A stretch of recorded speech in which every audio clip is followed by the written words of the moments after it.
Chapitre 135. En parlant avec un scribe. Jésus met le pied sur la rive droite du Jourdain, à un bon mille, peut-être plus, de la petite péninsule de Tariché. Ce ne sont que des campagnes bien vertes, car le terrain, maintenant sec mais humide en profondeur, garde en vie les plantes les plus faibles. Jésus trouve alors une foule de gens qui l'attendent. Ses cousins viennent à sa rencontre avec Simon le Zélote. « Maître, les barques nous ont trahis. Peut-être Manahan leur a fourni une indication. »« Maître, s'excuse Manahan, je suis parti de nuit pour qu'on ne me voie pas, et je n'ai parlé à personne. Crois-le, plusieurs m'ont demandé où tu étais, mais j'ai seulement dit à tous « Il est parti ». Mais je crois que le mal vient d'un pêcheur qui a dit avoir donné sa barque.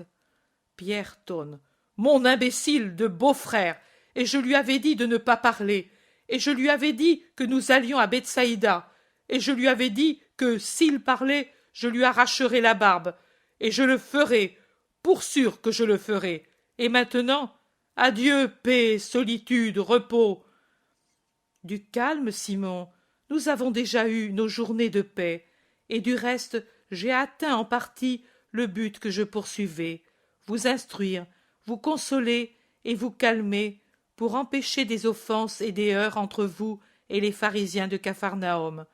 Maintenant, allons trouver ces gens qui nous attendent, pour récompenser leur foi et leur amour.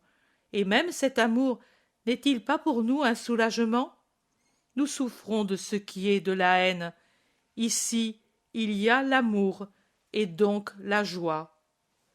Pierre se calme comme un vent qui tombe tout d'un coup, et Jésus va vers la foule des malades qui l'attendent avec un désir marqué sur leurs figures, et il les guérit l'un après l'autre, bienveillant, patient même à l'égard d'un scribe qui lui présente son petit enfant malade. C'est ce scribe qui lui dit « Tu le vois, tu fuis, mais c'est inutile, la haine et l'amour sont ingénieux pour te trouver. Ici, c'est l'amour qui t'a trouvé, comme dit le cantique. Désormais, pour trop de gens, tu es comme l'époux des cantiques, et on vient à toi, comme la Sulamite va vers son époux, en bravant les gardes de ronde et les quadriges d'Aminadab. Pourquoi dis-tu cela? Pourquoi? Parce que c'est vrai, venir à toi est dangereux, parce qu'on te hait. Ne sais-tu pas que Rome te surveille et que le temple te hait? Pourquoi me tentes-tu, homme? Tes paroles sont des pièges pour porter à Rome et au temple mes réponses. Je ne t'ai pas tendu un piège en guérissant ton fils. Le scribe, sous ce doux reproche, baisse la tête confus et avoue. Je vois que réellement tu vois les cœurs des hommes. Pardonne. Je vois que réellement tu es saint. Pardonne. Oui, j'étais venu alors que fermentait en moi le levain que d'autres y avaient mis, et qui avait trouvé en toi la chaleur qui convenait pour sa fermentation. Oui, c'est vrai, mais maintenant je m'en vais sans levain, ou plutôt avec un levain nouveau. Je le sais, et n'ai pas de rancune. Beaucoup sont en faute par leur propre volonté, beaucoup par la volonté d'autrui. Différente sera la mesure dont se servira pour les juger le juste Dieu. Toi, scribe, sois juste, et à l'avenir ne corromps pas comme on t'a corrompu. Quand le monde exercera sur toi sa pression, regarde la grâce vivante qu'est ton Fils sauvé de la mort, et sois-en reconnaissant à Dieu. À toi, à Dieu, à lui toute gloire et louange. Je suis son Messie, et je suis le premier à le louer et à le glorifier, le premier à lui obéir, car l'homme ne se rabaisse pas en honorant et en servant Dieu avec fidélité, mais il se dégrade en servant le péché. Tu parles bien. Parles-tu toujours ainsi à tous? À tous. Que je parle à Anna ou à Gamaliel, ou que je parle aux mendiants lépreux sur un chemin de campagne, les paroles sont les mêmes, car la vérité est une. Parle alors, car nous sommes tous ici pour mendier une de tes paroles ou l'une de tes grâces. Je parlerai, pour qu'on ne dise pas que je suis prévenu contre ceux qui sont honnêtes dans leurs convictions. Elles sont mortes, celles que j'avais, mais c'est vrai, j'étais honnête, je croyais servir Dieu en te combattant. Tu es sincère, et pour cela tu mérites de comprendre Dieu qui n'est jamais mensonge, mais tes convictions ne sont pas encore mortes, c'est moi qui te le dis. C'est comme du chien-dent qu'on a brûlé.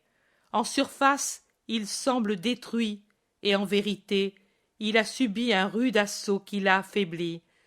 Mais les racines sont vivantes, mais le terrain les nourrit, mais la rosée les invite à mettre de nouvelles tiges, et celles-ci de nouvelles feuilles.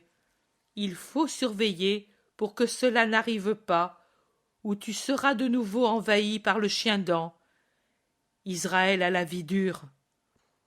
Israël doit donc mourir? C'est une plante mauvaise? Il doit mourir pour ressusciter.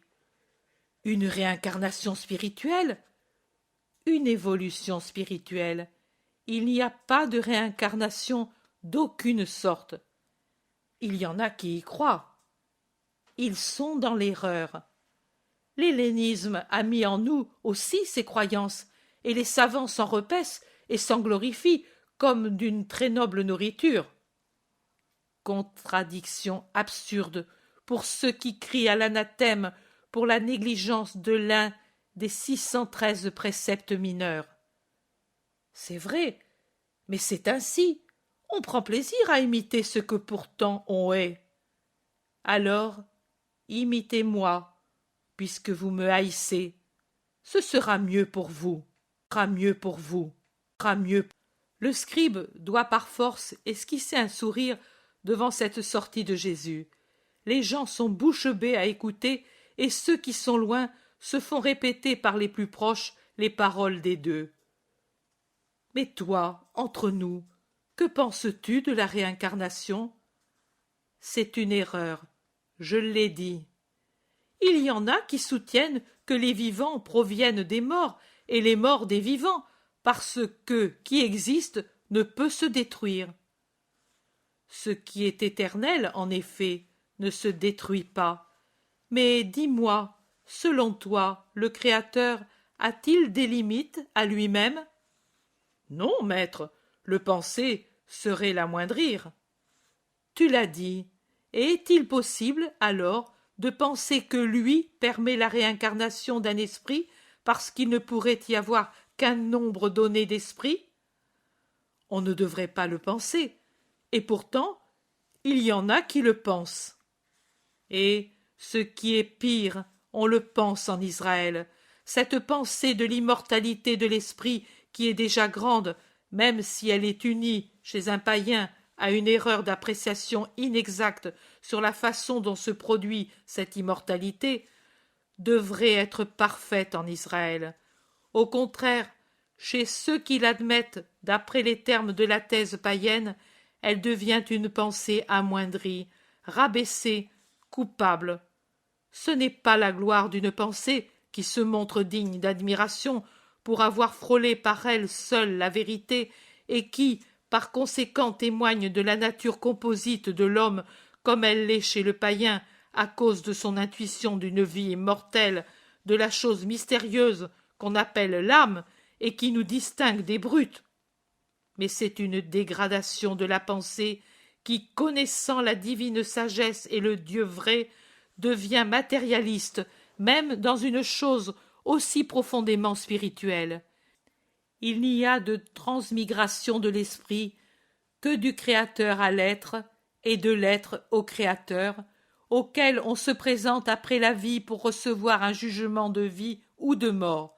Voilà la vérité. Et là où il est envoyé, il reste pour toujours. Tu n'admets pas le purgatoire? Si. Pourquoi me le demandes-tu? Parce que tu dis, là où on l'envoie, il reste. Le purgatoire est temporaire. c'est que dans ma pensée, je l'assimile à la vie éternelle. Le purgatoire est déjà vie, amoindri, lié, mais toujours de la vie. Une fois terminé le séjour temporaire dans le purgatoire, l'esprit conquiert la vie parfaite, la rejoint sans plus de limites et de liens.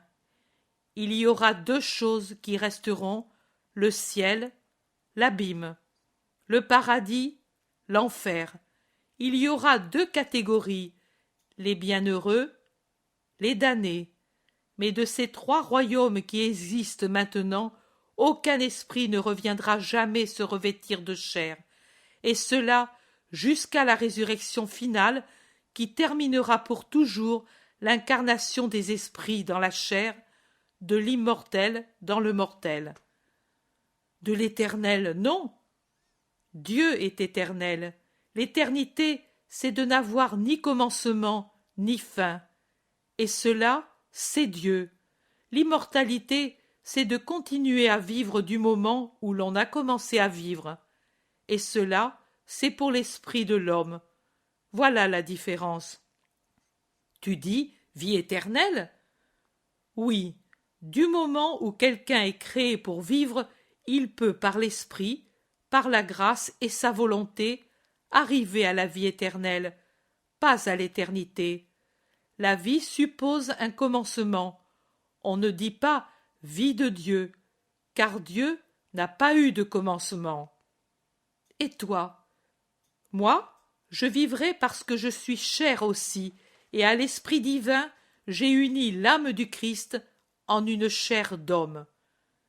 Dieu est dit le vivant. En effet, il ne connaît pas la mort. Lui est vie, la vie inépuisable, non pas vie de Dieu, mais vie. Cela seulement, ce sont des nuances, ô scribe, mais c'est de nuances que se revêt la sagesse et la vérité. Parles-tu ainsi aux gentils? Pas ainsi, ils ne comprendraient pas. Mais je leur montre le soleil, mais comme je le montrerai à un enfant jusqu'alors aveugle et idiot, et arrivé par miracle à la vue et à l'intelligence. Ainsi, comme un astre, sans arriver à en expliquer la composition. Mais vous d'Israël, vous n'êtes ni aveugles, ni idiots. Depuis des siècles, le doigt de Dieu vous a ouvert les yeux et éclairci l'esprit. C'est vrai, maître, et pourtant, nous sommes aveugles et idiots. Vous vous êtes rendus tels, et vous ne voulez pas du miracle de celui qui vous aime. Maître, c'est la vérité, scribe. Celui-ci baisse la tête et se tait. Jésus le quitte et va plus loin, et en passant, il caresse Marc-Jam et le petit garçon du scribe qui se sont mis à jouer avec des cailloux multicolores. Sa prédication est plutôt une conversation avec tel ou tel groupe, mais c'est une prédication continuelle car elle résout tous les doutes, éclaircit toute pensée, résume ou développe des choses déjà dites ou des idées partiellement retenues par quelqu'un. Et les heures passent ainsi, passent ainsi, passent